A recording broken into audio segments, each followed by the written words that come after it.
नमस्कार नेटिव।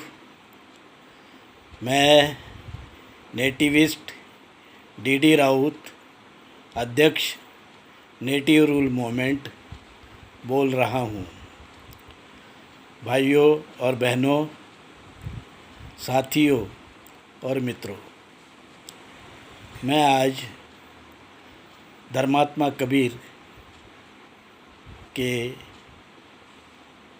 विषय पर कुछ अपने मत रखना चाहता हूँ। भाइयों, धर्मात्मा कबीर का जन्म 1498 को ज्येष्ठ पूर्णिमा के दिन हुआ। कबीर एक गैर ब्राह्मण नेटिव मूल भारतीय समाज में पैदा हुए। उनके पिता और माता हिंदू धर्मीय थे, जिसे हम सिंधु संस्कृति से चला आ रहा हिंदू धर्म कह सकते हैं। अर्थात वह सत्य हिंदू धर्म था, जिसमें जाति और वर्ण नहीं थे, कोई भेदभाव नहीं था, कोई ऊंच नीच नहीं था। पर जब यूरेशिया से विदेशी ब्राह्मण आए और उन्होंने अपना धर्म, वैदिक ब्राह्मण धर्म अपने हाथ में लाया, तो यहाँ के जो हिंदू धर्मीय हिंदू संस्कृति के लोग, जिन्हें हम आज मूल भारतीय कहते हैं, उनके साथ में टकराव हुआ और ब्राह्मण लोगों ने धीरे धीरे यहाँ अपने पाँव पसारना शुरू कर दिया। जैसे कि हम लोग कहते हैं, मराठी में एक कहावत है, भटाला दिली ओसरी और भट धीरे धीरे पाय पसरी। इसका मतलब ब्राह्मण यहाँ आए और जब बसे तो हम लोगों ने नरमाई से काम लिया और उन्होंने जैसे जैसे अपने पाँव पसरे और हम पे जो है वो इस प्रकार का एक उन्होंने माहौल पैदा किया कि हमारे ही धर्म को वो लोग तोड़ने लगे। हिंदू धर्म को जो है, जो सनातन पुरातन हिंदू धर्म जो है, जिसमें जाति वर्ण नहीं था, उसको तोड़ने की उन्होंने कोशिश की। तो यह काम उनका सदियों से चलता रहा और कुछ सदियों के बाद में वो उसमें जो है सफल भी हुए। हिंदू समाज को उन्होंने तोड़ दिया, वर्ण और जाति में बांट दिया। कुछ जो राजा लोग थे, उनको अपने साथ में मिला लिया। जो धन्ना सेठ थे, जो धनिक वर्ग था, उसको उन्होंने अपने साथ में मिला लिया। इस प्रकार से उन्होंने सबसे पहले एक वर्ण सवर्ण ब्राह्मण, जो विदेशी यूरेशिया से आए हुए वैदिक धर्मी लोग थे, उसके साथ यहाँ के राजा को मिला के कुछ राजा, अर्थात जयचंद जैसे ही ये लोग उस समय में भी रहे होंगे, उन जयचंदों को उन्होंने अपने साथ में मिला लिया। फिर कुछ जयचंद जैसे ही लोग धन्ना सेठ भी रहे होंगे, उनको भी उन्होंने अपने साथ में मिला लिया। अपनी बहू बेटियां देकर उनको खुश किया और फिर जो है उनको अपने धर्म में, जो है वैदिक धर्म में, दूसरा और तीसरा स्थान दिया उनको। इस प्रकार से जो राजा लोग, कुछ क्षत्रिय वर्ण के हुए और जो धन्ना सेठ लोग थे वो वैश्य वर्ण के हुए और उन्होंने अपने आप को द्विज कहना शुरू कर दिया। द्विज मतलब दोबारा जिनका जन्म हुआ है। जन्म कब होता है? जैसे कि हम सब जानते हैं कि जब धर्मांतर करते हैं लोग, तो उसको भी पुनर्जन्म कहते हैं। तो पुनर्जन्म का अर्थ है दूसरा जन्म। तो इस प्रकार से जो दूसरा जन्म जन्म है कुछ क्षत्रियों का और जो वैश्यों का, इस प्रकार का पुनर्जन्म हुआ। यानी उन्होंने दूसरा अपना जो वैदिक धर्म उनको जो है स्वीकारा। तो इस प्रकार का जो है उनकी वो द्विज हो गए, दूसरा जन्म लेने वाले, ये द्विज वो कहलाए। और ब्राह्मण तो वैसे भी चाहे वो शुरू से ही ब्राह्मण ही रहते हैं, उनका कोई पुनर्जन्म होता नहीं है। हाँ, इतना ज़रूर होता है कि यज्ञोपवीत करने के बाद में भी उनका भी पुनर्जन्म माना जाता है।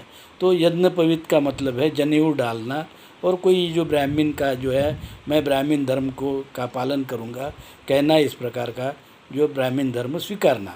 तो इस प्रकार का जो एक कार्यक्रम होता है उसको जो है वो अपना यज्ञोपवीत कहते हैं।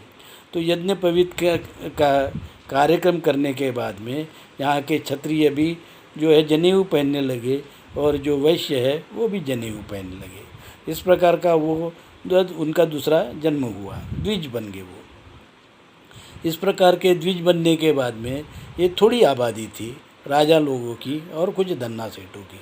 तो ब्राह्मण और जो क्षत्रिय और वैश्य, इस प्रकार का एक उन्होंने गुट बना दिया, और जो है बाकी सर्वसामान्य लोग जो थे उनको उन्होंने शूद्र अति शूद्रों में इस श्रेणी में डाल दिया।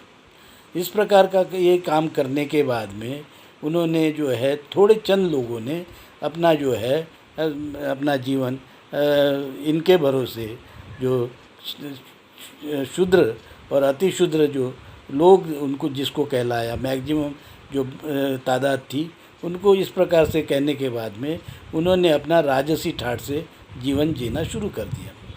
ब्राह्मण जो है यज्ञोपवीत करते थे, गाय को काटते थे, राजा गाय जो और धन जो सामग्री थी वो जुटाता था।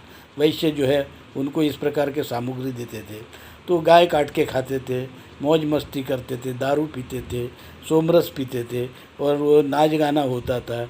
और ब्राह्मण समाज की अच्छी अच्छी जो नर्तकी सुंदरियाँ जो थी, जैसे मेनका हो गई या और भी उर्वशी हो गई, इस प्रकार की अच्छी अच्छी सुंदर कन्याएँ जो है राजा लोगों को, यहाँ के नेटिव राजाओं को और धन्ना सेठों को लुभाने के लिए ब्राह्मण वर्ग जो है देता रहा है। इस प्रकार का ब्राह्मण वर्ग ये सब काम करने के बाद में इन्होंने अपनी पकड़ जो है यहाँ के हिंदू धर्म के ऊपर में अपना जो है ये पेड़ लगा दिया, कि जैसे आप जानते हैं, जिसे हम कहते हैं कलम करना। तो हिंदू धर्म के ऊपर में उन्होंने इस प्रकार का वैदिक ब्राह्मण धर्म की कलम करके ये क्षत्रिय राजा लोग और धनिक सेठ जो थे, वैश्य लोग, इनके सहारे से बलबूते जो है हमारा जो दूसरा जो 90% लोग रहे होंगे, जो क्षत्रिय नहीं थे, वैश्य नहीं थे, पर नेटिव थे, सभी लोग नेटिव थे, उनको उन्होंने उनके व्यवसाय के आधार पर हजारों जातियों में बांट दिया।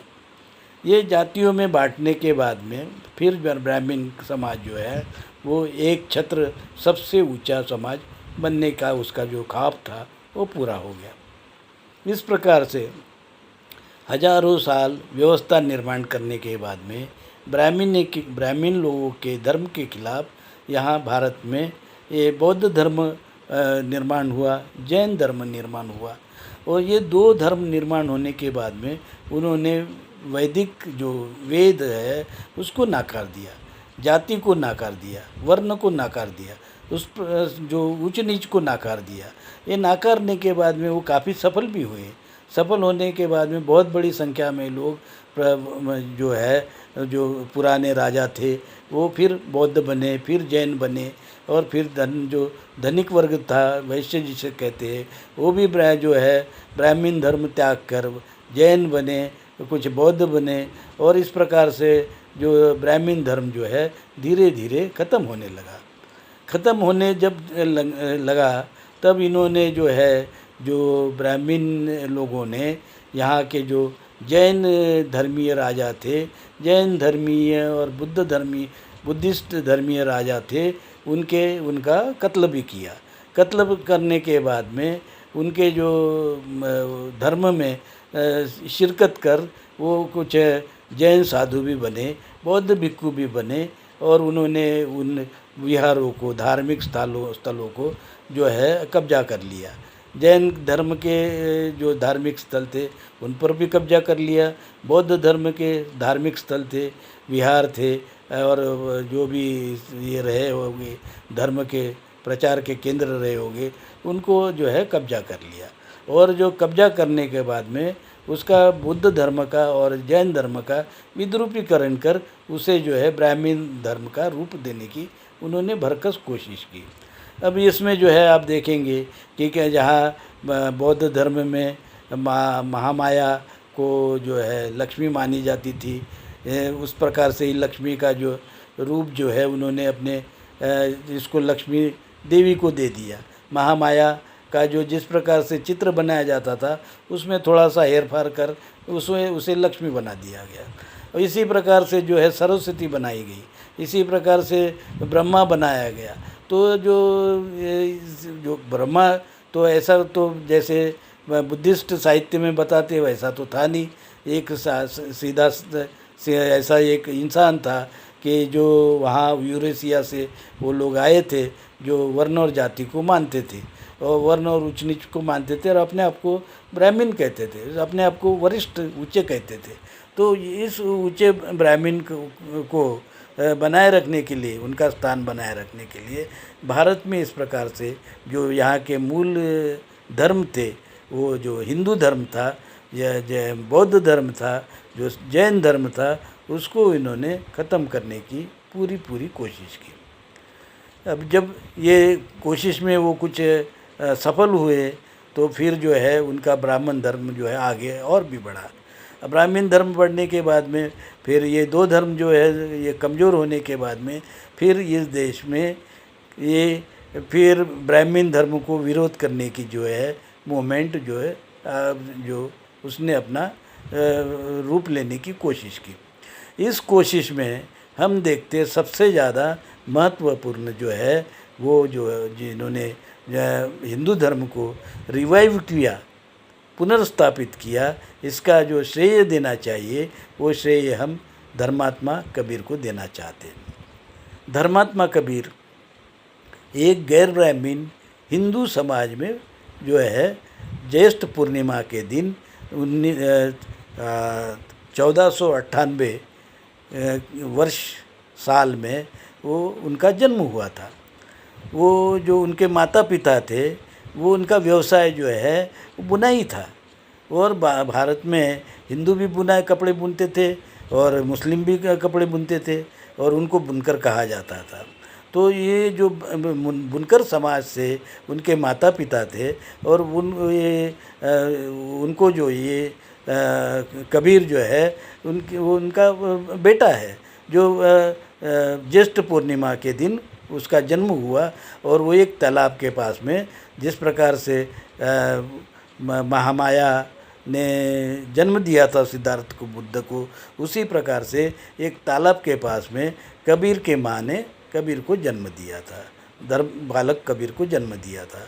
वो कबीर उस समय में जिस दिन इनका जन्म हुआ था कबीर का, वो वर्ष था 1498 ज्येष्ठ पूर्णिमा के दिन। तो ज्येष्ठ पूर्णिमा के दिन जब उनका जन्म हुआ और वो अपने बच्चे को जो दोनों माता पिता लेके आए, तो उस समय में ये हुआ कि उन्होंने कुछ ही दिन पहले इस्लाम धर्म कबूल कर लिया था।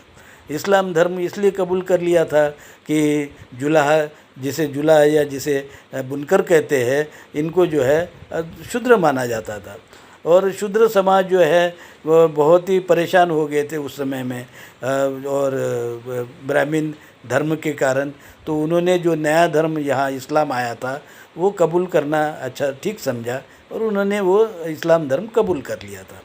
तो इस प्रकार से कबीर के माता पिता ने इस्लाम धर्म कबूल तो ज़रूर किया था, पर कबीर का जो लालन पालन किया उन्होंने, वो हिंदू धर्म के अपने जो उनकी जो समझ थी, मान्यता थी, उसके अनुसार ही उसका पालन पोषण किया गया। कबीर एक शुरू से ही, बचपन से ही जो आध्यात्मिक प्रवृत्ति के बालक थे, इसलिए वो हमेशा चिंतन मनन करते रहते थे।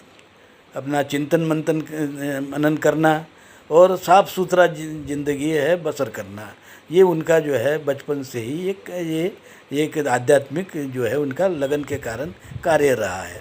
वो कबीर ने अपने माँ बाप का जो व्यवसाय था, जो बुनाई का, उसी को उन्होंने अपना लिया था और अपने जो मेहनत से लगन से अपना काम भी करते थे। और जो काम करने के बाद में दिन भर कपड़े बुनने के बाद में शाम को जो भी मंडी लगती थी, बाज़ार लगता था, वहाँ जाके अपने जो कपड़े हैं वो बेचा करते थे। इस प्रकार से अपना उदर निर्वाह उनके अपने माँ बाप का और उनका चलता था। फिर उनकी शादी भी हुई। उनके उनकी जो अर्धांगिनी थी, उनकी जो जोरू थी, उनकी जो औरत थी, उसका नाम लोई था। तो लोई और कबीर, इनको 2 लड़के हुए। 2 लड़के मतलब एक लड़का हुआ जिसका नाम था कमल, और जो लड़की थी उसका नाम उन्होंने रखा था कमला। लड़के का नाम रखा था कमल और लड़की का नाम रखा था कमला। ये इस प्रकार का नाम रखने के बाद में वो अपना जीवन जो है खुशी खुशी बिता रहे थे। और जो भी उनके आध्यात्मिक सोच थी उसको वो दोहे के रूप में अपना जो है वो प्रस्तुत करते थे और दोहे कहते थे, वो बताते थे कम से कम शब्दों में वो धर्म क्या है इसका जो है विश्लेषण कर वो अपने दोहे के रूप में धर्म को बताते थे। तो कबीर ने जो बात कही वो हिंदू धर्म की बात कही, सत्य हिंदू धर्म की बात कही, जो हमारे जो पुरातन सनातन संस्कृति है, जो सिंधु हिंदू धर्म की संस्कृति है, जिसमें जाति वर्ण भेदभाव नहीं था, उस धर्म की बात कबीर ने की। कबीर ने कहा कि जो उस समय में इस्लाम धर्म आया था भारत में, तो इस्लाम धर्म के ऊपर भी उन्होंने आघात किया और ब्राह्मण जो पंडा उस पर भी उन्होंने आघात किया। और ये उन्होंने कहा कि जो ब्राह्मण है वो जो यज्ञ पवित्र करता है, जनेऊ डालता है, वो सब बेकार है, ब्राह्मणों के भगवान बेकार है। और जो ब्रह्मा के जो चरित्र पर उन्होंने उंगली उठाई, जिसने अपने बेटी पर बलात्कार किया था ब्रह्मा ने, तो इस प्रकार का। और वैदिक वेद को वो भेद मानते थे। वेद मतलब लोगों को डिवाइड करना, लोगों को तोड़ना, इस प्रकार का काम जो है वेद का है, इस प्रकार की उनकी मान्यता थी। और जाति वर्ण को कबीर जो है शुरू से ही नकार दिया था। कबीर कहते थे कि कोई जाति नहीं, केवल एक ही जाति है, मानव जाति, इसलिए जाति नहीं, ऊंच नीच नहीं, भेदभाव नहीं। तो इस प्रकार का जो है जनेऊ का ढकोसला वो नहीं मानते थे। ना ही जो अपना जो जिस प्रकार से होम हवन करो और होम हवन में सामग्री डाल के वहाँ से जो है भगवान होम अग्नि से प्रकट होता है कहते हैं, इस प्रकार से जो कबीर का उस पर कभी विश्वास नहीं रहा। कबीर ने कहा कि ये तो जब पाखंड है। तो जो कबीर ने वे जो है होम हवन को नकार दिया, जनेऊ को नकार दिया, वैदिक जो ब्राह्मण जो देवी देवता है उनको नकार दिया, ऊंच नीच को नकार दिया, वर्ण को नकार दिया, जाति को नकार दिया। और जो सनातन पुरातन हमारा जो पूरा हिंदू धर्म था उसका उन्होंने पुनर्जीवन किया, पुनर्जीवन उसको पुनर्जीवित किया। तो कबीर को हम जो सनातन और पुरातन हिंदू धर्म के जो है हम जनक तो नहीं कहेंगे, पर पुनर्जीवित करने वाले ज़रूर कहेंगे। उन्होंने हिंदू धर्म को पुनर्जीवित कर ये बताया कि जो है हिंदू धर्म और वैदिक ब्राह्मण धर्म अलग अलग है। ये बात कबीर ने अपने जीवन में सारा जो उनका जीवन 120 साल का लंबा जीवन रहा है, क्योंकि उनको कोई शौक पानी नहीं थे और ये बहुत ही सामान्य जीवन जगते थे और इस प्रकार का आध्यात्मिक जीवन जगते थे कि वो खुश जो है रहते थे और अपना मेहनत करते थे। इसलिए उनकी उम्र जो है करीब करीब 120 साल रही और उनका जो है देहांत 15वीं शताब्दी में जो जो जो पूर्णिमा होती है, जो आषाढ़ पूर्णिमा होती है, वो आषाढ़ पूर्णिमा के दिन उन्होंने मगहर में अपना जो है देह त्याग दिया। कबीर कहते थे कि मैं एकांत में बैठता था। कबीर कहते हैं कि मैं एकांत में बैठता था और मैं चिंतन मनन करता था, और चिंतन मनन करने के बाद में मैंने महसूस किया कि जो है जो मुझे ऐसा लगता है, उन्होंने कहा कि जो वैदिक धर्म है वो धर्म है ही नहीं, वो अधर्म है। इसलिए उन्होंने कहा कि जो वैदिक धर्म जो लोग मानते हैं उसको नहीं मानना चाहिए, वो हमारा धर्म नहीं है, वो अधर्म है, उसको मानने से कोई भी जो है स्वर्ग में नहीं जा सकता है। तो इस प्रकार की बात जो है कबीर ने साफ साफ शब्दों में कही है। कबीर ने राम को माना, पर राम किस राम को माना? वो राम जो है कबीर के राम है, वो आत्मा राम है, आत्मा राम है। वो राम मतलब राम राजा नहीं है, तो वो राम है कि जो मरता नहीं है, जो अमर है, जो मरता नहीं, वो राम है। तो उस राम को माना, उसको उन्होंने आत्मा राम कहा है। और जो इच्छा है, इच्छा को उन्होंने अपने दोहे में नारी कहा। नारी, नारी मतलब औरत नहीं, तो नारी मतलब इच्छा। और इस प्रकार से आप जब कबीर के दोहे पढ़ेंगे और इन दो शब्दों का आप ध्यान में रखेंगे कि नारी मतलब इच्छा और राम मतलब वो राजा राम नहीं बल्कि आत्मा राम, जो हमारे मन में, अंतर मन में, सबके अंतर मन में है। और वो जो है उन्होंने उसका इस प्रकार से अगर हम देखेंगे तो हमको हिंदू धर्म की जो है जल्दी, हिंदू धर्म क्या है, आध्यात्म हिंदू धर्म का आध्यात्म क्या है, ये हमको कबीर बहुत ही अच्छी तरह हमको समझाते हैं। कबीर के एक या दो दोहे अगर हम कहते हैं तब भी जो है पूरी पूजा हो जाती है। कबीर के दो दोहे, एक दोहा भी अगर हम कहते हैं तो पूरी पूजा हो जाती है। कबीर ने जो नीतिमत्ता है उसको, नीतिमत्ता को सबसे बड़ी जो है ऊपर सबसे ऊपरी स्थान दिया है। कबीर ने जहाँ सत्य बोलो कहा है, चोरी मत करो कहा है, नशा मत करो मत कहा है। इस प्रकार के जो हम देखते हैं 4 या 5 जो जिसे हम पंचशील भी कहते हैं, पंचशील का उन्होंने जो है पंचशील की अपनी जो है जो अपने विचारों में और धर्म के जो उन्होंने लोगों को अपना धर्म बताया, उन्होंने इस पंचशील को भी बताया है। तो पंचशीलों का पालन करने से ही आपको जो है भगवान की प्राप्ति होगी, यह उनका मानना था। भगवान के ऊपर में उनका विश्वास था और भगवान को पाने के लिए जैसे कि कबीर कहते हैं कि मैं कहता हूँ, कबीर कहते हैं कि मैं कहता हूँ, उस प्रकार से आप अगर 6 महीना भी आप अपना पालन करेंगे तो आपको भगवान के दर्शन हो जाएंगे। कबीर क्या पालन करने के लिए कहते हैं? कबीर कहते हैं कि जो शील है, 5 शील है, 5 शीलों का पालन करिए। आप झूठ मत बोलिए, आप हत्या मत करिए, आप जो है व्यभिचार मत करिए, आप जो मत चोरी करिए। इस प्रकार के जो शील उन्होंने बताए, अगर इस प्रकार का हम शीलों का पालन करते हैं तो मुझे भी लगता है कि कोई भी जो इन शीलों का पालन करेगा उसको भगवान के दर्शन जो है अवश्य हो जाते हैं। आप इतना तो हम भी जानते हैं कि भगवान कहाँ बसता है। भगवान हमारे अंतर्मन में बसता है, घट घट में बसता है।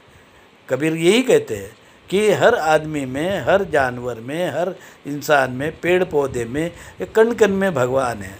हम भगवान को तभी समझ सकते हैं जब हम शीलों का पालन करेंगे। हम एक शील से अगर सच्चा पालन करेंगे तो दूसरे शील का जो है पालन करना हमारे लिए वो दूसरा कदम बन जाता है, उसको पालन करना ही पड़ता है। इस प्रकार का हम जब 6 महीने में अगर इस प्रकार का कोई पालन करते हैं तो कबीर का ये दावा है कि हम जो है ईश्वर को निश्चित रूप से प्राप्त कर सकते हैं। ईश्वर क्या है? ईश्वर भगवान, जैसे कि उन्होंने कहा कि मैं शिव को मानता हूँ, भगवान शिव को मानता हूँ। भगवान शिव क्या है? भगवान शिव हमारे पूर्वज है। सिंधु हिंदू संस्कृति से जो हमारे जो है धर्मात्मा है वो समय के, जैसे भगवान बुद्ध है, जैसे भगवान महावीर है, जैसे गुरु नानक है। गुरु नानक तो खैर कबीर जी के बाद में पैदा हुए, और उन्होंने गुरु नानक जी ने कबीर को जो है अपना कबीर को माना है। कबीर को क्या माना है? कबीर को भगत माना है, भगत माना है।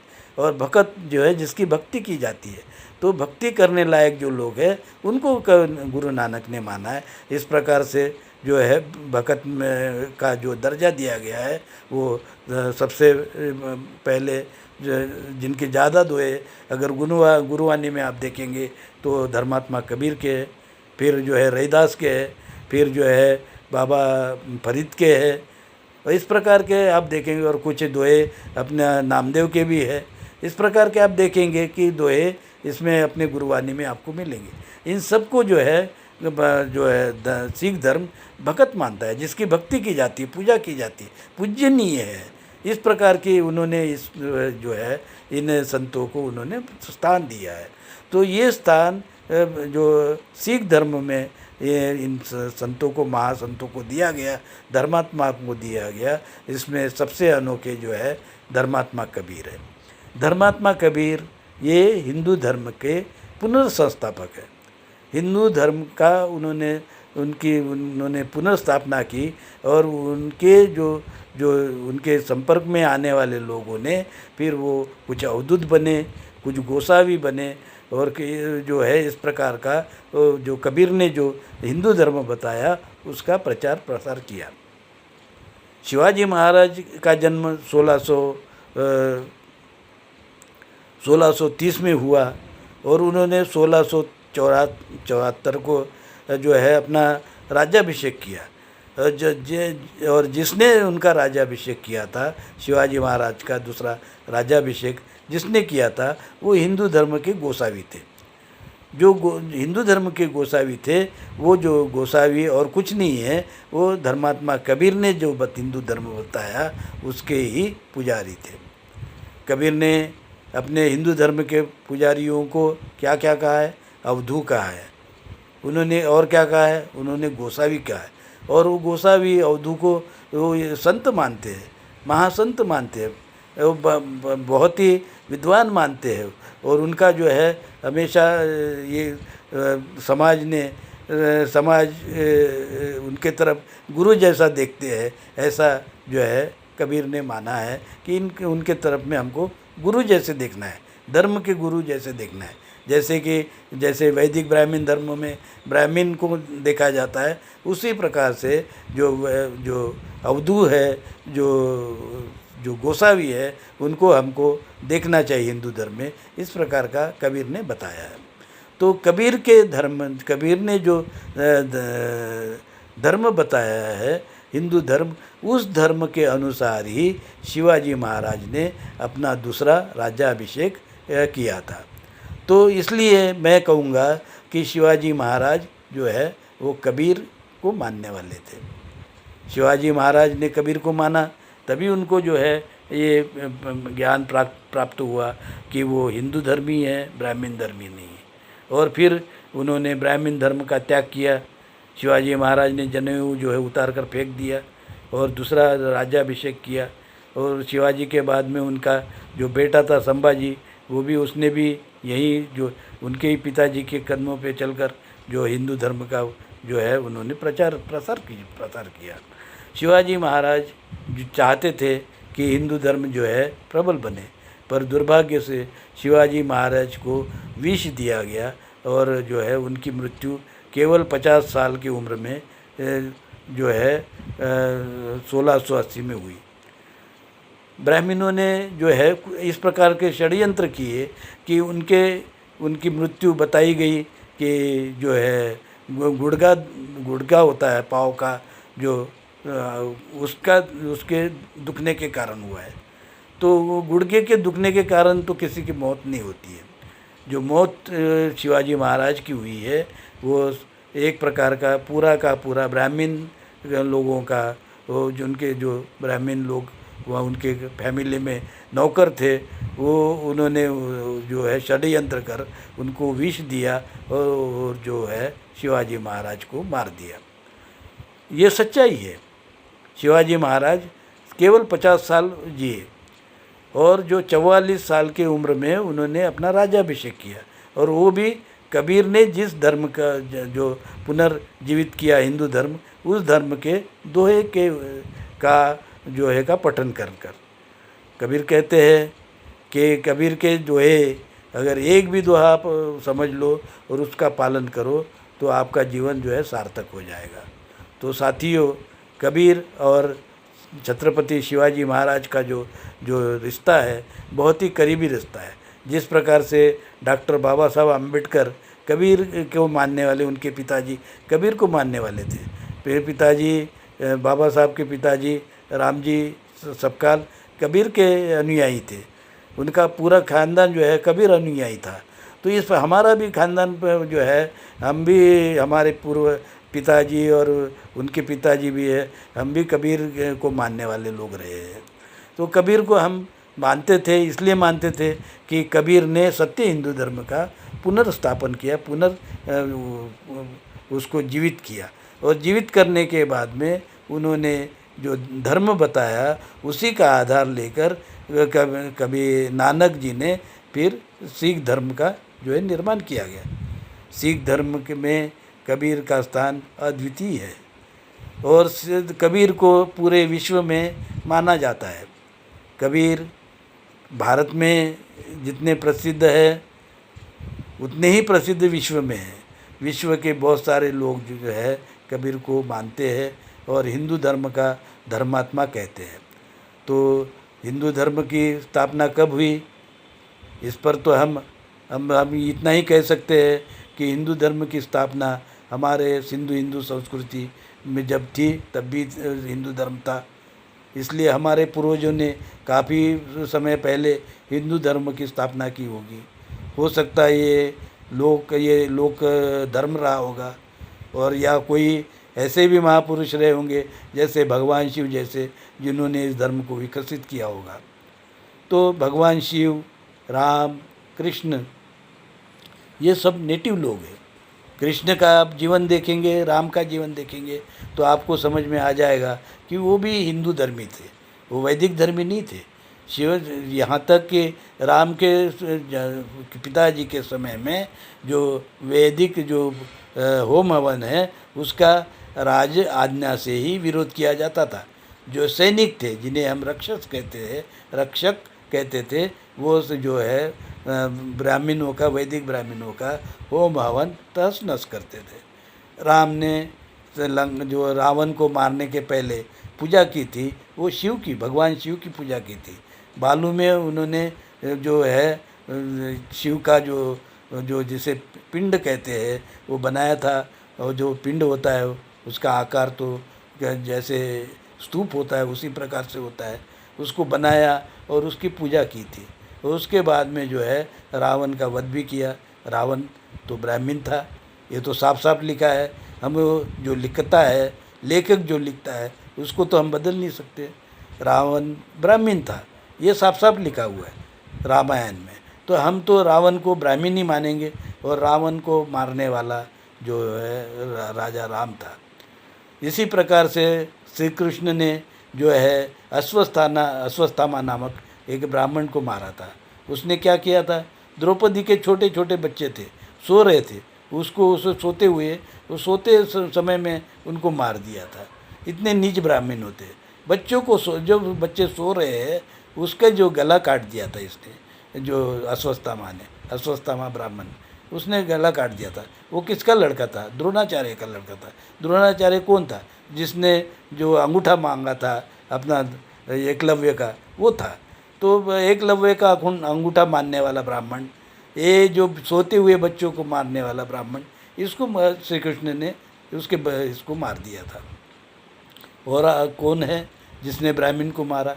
जिसने ब्राह्मण को मारा वो शिव है, भगवान शिव है। भगवान शिव ने जो है ब्रह्मा का गला काट दिया था। क्यों गला काट दिया था? क्योंकि उसने अपने बेटी के साथ में ही बलात्कार किया था। तो ये तो हम बलात्कारी जो है व्यवस्था को हम पसंद नहीं करते। हमने जो है हमारे भगवान शिव ने उसका गला काट दिया था ये ब्रह्मा का। और हम दूसरी ओर देखते हैं कि हमारे शिवाजी महाराज ने भगवान जो भास्कर कुलकर्णी है उसका भी गला काट दिया था, क्योंकि उसने शिवाजी महाराज के ऊपर तलवार उठाई थी, तो उसका जो है सर कलम कर दिया था शिवाजी महाराज ने, एक झटके में जो है उसका सर काट दिया था। तो हमको ये देखना चाहिए, हमको कोई ब्राह्मण को मारने से ब्रह्म हत्या नहीं लगती है, कोई ब्रह्म हत्या नहीं लगती है, क्योंकि ब्राह्मण हमारे लिए देश के इस देश के में शत्रु है, देश के दुश्मन है, हिंदुस्तान के दुश्मन है, हिंदू धर्म के दुश्मन है, हिंदू समाज के दुश्मन है। तो इसलिए हमारा जो दुश्मन है उसको हमको ख़त्म करने में हमको कोई कोई भी हिचकिचाहट नहीं होनी चाहिए। हम क्यों हिचकिचाहट करें, क्योंकि हमको तो हमारा देश जो है बचाना है, हमारा धर्म बचाना है। क्या धर्म और देश बचाना गुनाह है? हम क्यों मान्य करें ये जाति और वर्ण? इसका विरोध करना क्या गुनाह है? और इस प्रकार का जाति और वर्ण और भेदभाव अस्पृश्यता लाने वाले लोगों को अगर हम मारते हैं, भगाते हैं, तो इसमें क्या गुनाह है भाई? कोई गुनाह नहीं है। तो इस प्रकार का काम हमारे पूर्वजों ने भी किया है। हमारे पूर्वज शिव, इन्होंने भी मारा है। हमारे पूर्वज छत्रपति शिवाजी महाराज, इन्होंने भी मारा है। हमारे पूर्वज जो है श्री कृष्ण, उन्होंने भी मारा है। हमारे पूर्वज राम, इन्होंने भी मारा है। और ये सभी हिंदू थे, ये सभी हिंदू थे। अभी जो है आधुनिक काल में हम देखेंगे तो जो है जो कबीर के बाद में, जो धर्मात्मा कबीर के बाद में हम जितने साधु संत देखते हैं, उसमें आप नामदेव को देख लीजिए, तुकाराम महाराज को देख लीजिए, हमारे गाड़गे बाबा को देख लीजिए, हमारे जो है राष्ट्र संत टुकड़ोजी महाराज को देख लीजिए। इस प्रकार के भारत में कितने ही साधु संत हुए, महात्मा हुए, और वो भी गैर ब्राह्मीण हुए। इन्होंने कहा है कि ब्राह्मण धर्म अलग है, हिंदू धर्म अलग है, ये दो धर्म अलग अलग है। हिंदू धर्म में जाति वर्ण भेदभाव ऊंच नीच नहीं है। और ये क्यों ये कर सके? क्योंकि उनको धर्मात्मा कबीर में जो है 13वीं शताब्दी 1398 में जो जन्म लेने के बाद में कबीर जी का मृत्यु जो है, ये जो उन्होंने अपना देह त्यागा, वो 15वीं शताब्दी में था। पूरे 120 साल वो जिए, और 120 साल जीने के बाद में उन्होंने हिंदू धर्म को जो मृतप्राय हो गया था उसको पुनर्जीवित किया। तो धर्मात्मा कबीर ये जो है हिंदू धर्म के आज के युग के वो धर्मात्मा है, हिंदू धर्म के धर्मात्मा है। वो उनका जो धर्म ग्रंथ है, उनका जो वाणी है बीजक, उनकी जो वाणी बीजक है, वही एकमात्र हिंदू धर्म का धर्म ग्रंथ है। और डॉक्टर बाबा साहब आम्बेडकर ने जो हमको हिंदू कोड बिल दिया है, वो हमारा जो है लॉ है, कानून है। तो हमारा इस प्रकार से हिंदू धर्म, ये पूरा जो है हिंदू धर्म जो है, पूरा हिंदू धर्म ये एक धर्म अपने आप में स्थापित हो जाता है। और ये स्थापित करने के लिए मुझे कुछ कहने की ज़रूरत नहीं है। ये तो काम शिवाजी महाराज ने किया है, शिवाजी महाराज ने ये काम किया है, धर्मात्मा कबीर ने किया है, और रहीदास और कितने ही साधु संतों ने ये बात बार बार कही है। बस अब केवल क्या करना है, हमको इस काम को गति देना है। हम जब कहेंगे कि ब्राह्मण और हिंदू धर्म अलग है, तो हम जो है इस समाज का हमने ये समझ लीजिए कि हमने अपनी हमारी जो हमने उद्देश्य रखा है, वो उद्देश्य के करीब हम 90% जो है पहुंच जाएंगे। उसके बाद में 10% काम आपको बाकी रह जाएगा। तो मैं तो बौद्ध है उनसे भी अनुरोध करूँगा, जैन है उनसे भी अनुरोध करूँगा, और जो दूसरे धर्मांतरित हमारे भाई है, जो मुस्लिम बने हैं, जो ईसाई बने हैं, उनसे भी मैं अनुरोध करूँगा, और सिख समुदाय, इनसे भी अनुरोध करूँगा कि आप जो है अभी जो है आप हमारे ही भाई है, हमारे ही नेटिव लोग हैं। तो हम सबसे पहले तो हमारी विरासत है, हिंदू विरासत है। हिंदू धर्म अलग है, ब्राह्मण धर्म अलग है। आप ये इसको कहना शुरू कर दीजिए। अब जब ये आप कहना शुरू कर देंगे, और आप जब कहेंगे कि हिंदू धर्म अलग है, ब्राह्मण धर्म अलग है, तो आपके धर्म भी बचेंगे। आपके धर्म भी बचेंगे। नहीं तो जिस प्रकार से हिंदू धर्म को ब्राह्मण लोगों ने ख़त्म किया और उसके बाद में जैन धर्म और बौद्ध धर्म को भी उन्होंने ख़त्म किया, वो बार बार आपके धर्म भी ख़त्म करते रहेंगे। तो सबसे पहले जो है ब्राह्मण धर्म को आपको हिंदू धर्म से अलग करना है। 3% ब्राह्मण को अलग करना है और ये कहना है कि ब्राह्मण विदेशी है। जनेऊ छोड़ो भारत जोड़ो, जनेऊ छोड़ो भारत जोड़ो कहना है आपको। और जो है इस प्रकार का हमको जनेऊ से कोई मतलब नहीं है। जो भी जनेऊ डालेगा अपने गले में हम समझेंगे कि वो हमारा देश का और हमारा जो है हिंदू समाज का, ये नेटिव समाज का, मूल भारतीय समाज का जो है वो शत्रु है।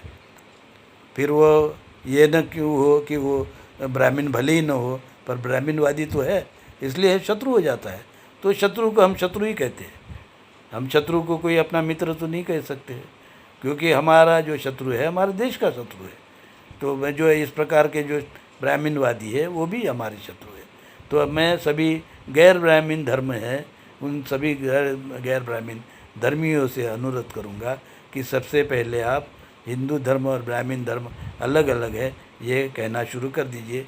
और ये काम जो है हमारे जो है छत्रपति शिवाजी महाराज ने अपने दूसरे जो राज्याभिषेक के से उन्होंने ये काम शुरू कर दिया था। इसको आगे बढ़ाना है हम सबको, और आगे बढ़ाकर हमको इस देश को ब्राह्मण मुक्त करना है। ब्राह्मण मुक्त कर हमें इस देश में मानवता का जो है, मानवता का धर्म जो है उसको, मानवता का जो भी धर्म है, हमारे जो भी धर्म है वो सभी मानवतावादी धर्म है। चाहे बौद्ध धर्म हो, सिख धर्म हो, हिंदू धर्म हो, ये सभी मानवतावादी धर्म है। ये मुस्लिम धर्म हो, ईसाई धर्म हो या क्रिश्चियन धर्म है या सिख धर्म है, जो भी धर्म है ये सब मानवतावादी धर्म है, क्योंकि उसमें वेद नहीं है और भेद नहीं है। तो जिसमें वेद और भेद है उसको हमको ख़त्म करना है। और बाकी इस काम को अगर गति देना है तो हमको यही कहना पड़ेगा कि ब्राह्मण धर्म और हिंदू धर्म अलग अलग है। साथियों बस इतना ही। धन्यवाद। जय हिंद, जय नेटिव।